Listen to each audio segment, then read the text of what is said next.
Sasa naleta mheshimiwa kutoka Mumias, Mheshimiwa Salasia. Bas, huyu ni mwanaume wa msimamo kabisa. Haya. Asante. Bwana Yesu asifiwe. Haleluya. Bas, mimi nataka nichukue nafasi kwa brief sana, kwa heshima kubwa sana, nilete rambirambi zangu kwa Mheshimiwa Jack Wamboka na familia yako, and I want to appreciate you so much for the great honor that you have done to your brother. This is so big. Na mimi nataka kitu ambayo imefanya nikuje hapa, huyu Jack Wamboka tuko na historia kubwa sana na yeye. Nakumbuka tukitafuta kura ubunge, yeye alinishangaza sana. Wakati mimi niko na historia ya kutoka kwa familia maskini. Sasa wakati alikuja pale, alikuja kama anashangaa hapa ni wapi. Sasa alikuwa na Mheshimiwa Eugene Wamalwa. Sasa akakuja pale, tulikuwa hatuna nyumba, tuko na nini. Sasa wakati nimekumbuka hiyo maneno, nikamwambia Jack Wamboka paka kula ndizano papa. Jack Wamboka pole kanendo la pole mwanefu. Ola papa. Khane wora khando khano zokushire kura ulreshe kubole. Bas. Sasa Jack Wamboka tuko kwa chama moja pia, and on the behalf of the DAP party tumesema poleni sana kwa Mheshimiwa Jack. Na watu wa Bumula pia poleni kumpoteza ndugu ya mheshimiwa. Esinenda ano kwa wale ambao nijui, esema Langaga Peter Salasia, Mheshimiwa mjumbe wa kutoka Mumias constituency. Kijana ambaye alikuwa pia na maono ya kuwa mtu mkubwa kwa hii Kenya. Papa tajenda Mkenya ni namba, sio bora tajenda Mkenya ni namba. Lakini kitu ambayo ilifanya mimi nikatembea ni Mandera peke yake ama si kufika. It's because nilikuwa naona hii Kenya tumepotea. Ilikuwa inatakana tukuwe na viongozi ambao wako na vision, na sikuwa naona ile vision. Ndio akanishika huko Isiolo, akatupigia marisasi tukitoka huko Isiolo campaign.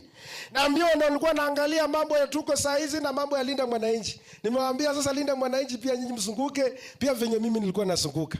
Lakini pia muhimu, mimi nataka niulize wa Kenya. Kenya is known as a country ambayo is the human capital, ambayo imeinvest a lot kwa mambo ya masomo. Lakini record imetoka kwa sababu vitu yote ambayo Mheshimiwa William Ruto ameguza, there is nothing that is moving forward. And that is why umeona hata hiyo new model imeturudisha nyuma kwa wale watoto ambao wana join university like 7 years ago, ambayo namba imerudi chini because of the dropout, sio kwa university, sio kwa technical institution and everything. And that is why that is a clerical call ya kuambia there is need for the change, and that need, it needs the efforts of everyone here.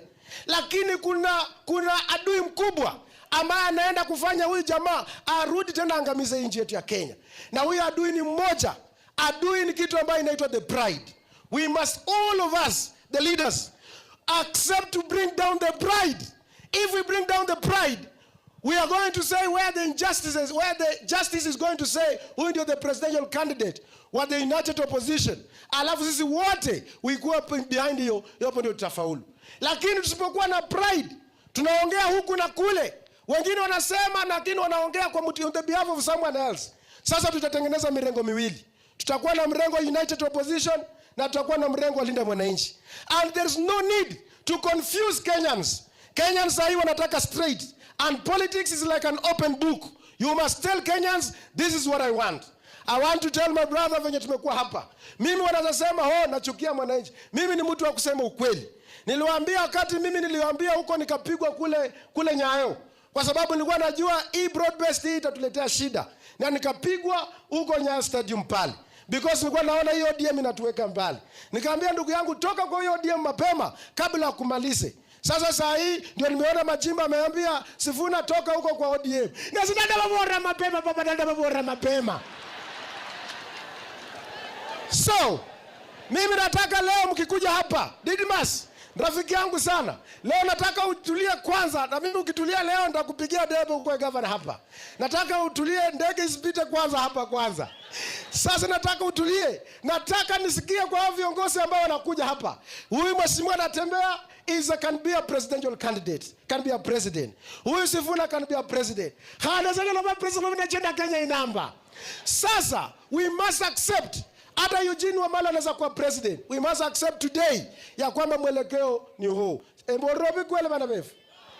Shemo robi lai.